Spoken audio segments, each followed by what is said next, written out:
tenemos la técnica de anestesia dental. Primero tenemos la técnica supraperióstica, que se va a utilizar para exodoncia de temporales anquilosados, para remoción profunda de caries, para pulpotomías, para exodoncias simples y únicas de dientes permanentes maxilares y para el tallado o preparación de prótesis fija en pilares vitales. Se va a aplicar en el pliegue mucobucal por encima de la región apical de la pieza dentaria que se quiere anestesiar. Vamos a utilizar una aguja corta de calibre 27G. Primero se va a realizar la punción del fondo del surco vestibular del diente a anestesiar llevando la aguja de forma suave contra el hueso sin penetrar el periósteo. Esta tiene que tener una angulación de 45 grados, permitiendo que la solución anestésica posteriormente se difunda a lo largo de este y el hueso alveolar. Se realizará la aspiración asegurando que no estemos en ningún vaso y luego vamos a depositar la solución anestésica lentamente. El paciente irá sintiendo un poco de frío en la zona donde vamos a anestesiar y luego va a sentir como cosquilleo. Después de depositar la solución anestésica, se debe sacar lentamente la aguja para evitar alguna molestia para el paciente. Tenemos la técnica intraligamentaria que se va a utilizar como inyección primaria en pacientes que no pueden anestesiarse con las técnicas usuales, para pulpas dentales inflamadas en las cuales sea ineficaz la anestesia troncular, como técnica suplementaria en las exodoncias de dientes permanentes durante la luxación y como ayuda para el diagnóstico del dolor pulpar. La técnica intraligamentaria se va a aplicar en la región interproximal de su raíz mesial o distal, en un diente uniradicular. Y si es en un diente polirradicular, en la raíz mesial o distal. El área de actuación va a ser en la profundidad del surco gingival. Bueno, se recomienda emplear una aguja corta de calibre 27G. Primero se va a realizar una presión firme y gradual sobre el émbolo, ya que el espacio del ligamento periodontal es muy angosto y la solución anestésica debe penetrarlo por presión. Después se va a realizar la autoaspiración. Y con el bisel de la aguja sobre la raíz hay que avanzar la aguja en dirección apical hasta encontrar resistencia. Hay que depositar el anestésico local durante el tiempo requerido y pues checar que se produzca la isquemia, ya que este es un indicador súper importante y pues el paciente sentirá adormecimiento como cosquillas. La siguiente es la técnica palatina. Se va a utilizar para cirugías por vía palatina, implantes y cierre quirúrgico de comunicaciones bucosinasales. Técnica palatina. El punto de inyección va a ser en los tejidos blandos, ligeramente por delante del agujero palatino mayor. Se va a recomendar utilizar una aguja corta de calibre 27G. Primero que nada hay que pedirle al paciente que incline la cabeza hacia la derecha o la izquierda. Se va a dirigir la jeringa hacia la boca desde el lado opuesto, con la aguja acercándose al punto de inyección en ángulo recto. Se va a realizar la aspiración y posteriormente se va a insertar el anestésico lentamente hasta lograr la isquemia. Mantener la anestesia por presión durante la inyección de la solución anestésica. Igual el paciente va a empezar a sentir un poco de frío y luego cosquillitas en la porción posterior del paladar duro y la encía palatina.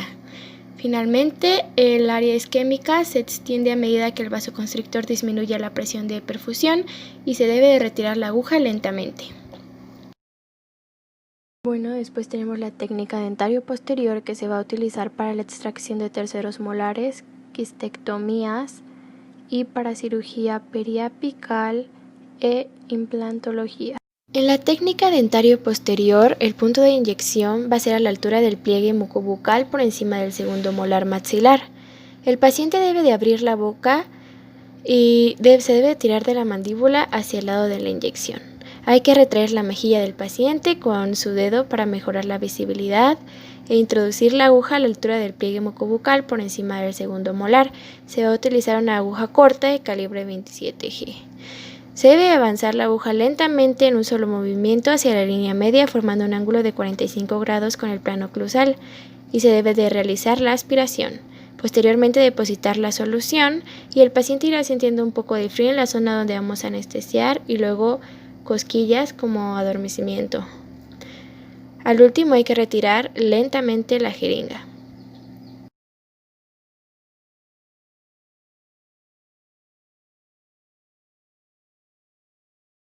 La técnica infraorbitaria se utiliza para cirugía de partes blandas extrabucales, lesiones benignas o malignas cutáneas y del labio superior, extracción de caninos incluidos, fenestraciones y cirugía periapical.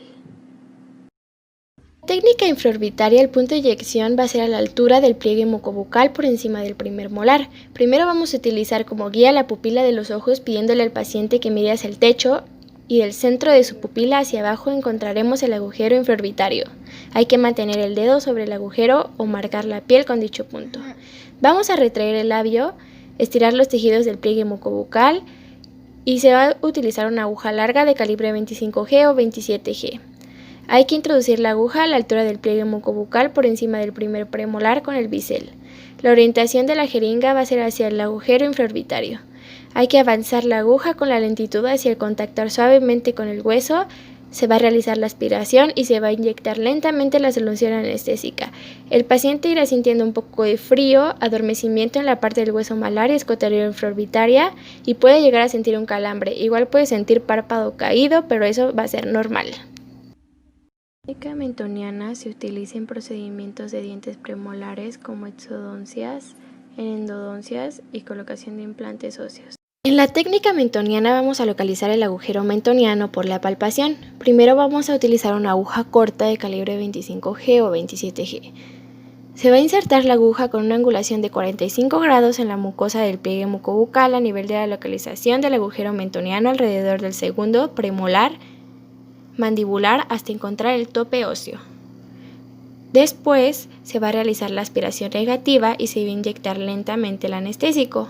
El paciente va a ir sintiendo un poco de frío en la zona donde vamos a anestesiar y luego va a sentir como adormecido, como si fueran cosquillitas. Retiramos la aguja lentamente. La técnica bucal se va a utilizar para realizar procedimientos dentales en la región molar mandibular. En la técnica bucal, el punto de inyección va a ser la mucosa bucal y distal al molar más distal del arco mandibular. Primero, con el dedo índice de la mano contraria hay que traccionar los tejidos blandos para así poder tener una mayor visibilidad. Hay que utilizar una aguja larga de calibre 25G o 27G. Primero hay que dirigir la jeringa hacia el punto de inyección con el bisel hacia abajo, mirando el hueso y paralela al plano oclusal del lado de la inyección. Provocar a los dientes. Introducir la aguja en la mucosa distal y bucal al último molar. Avance la aguja despacio hasta contactar suavemente con el mucoperiostio. Hay que aspirar e inyectar despacio. El paciente irá sintiendo un poco de frío en la zona donde vamos a anestesiar y luego un cosquilleo. Después hay que retirar la aguja con cuidado.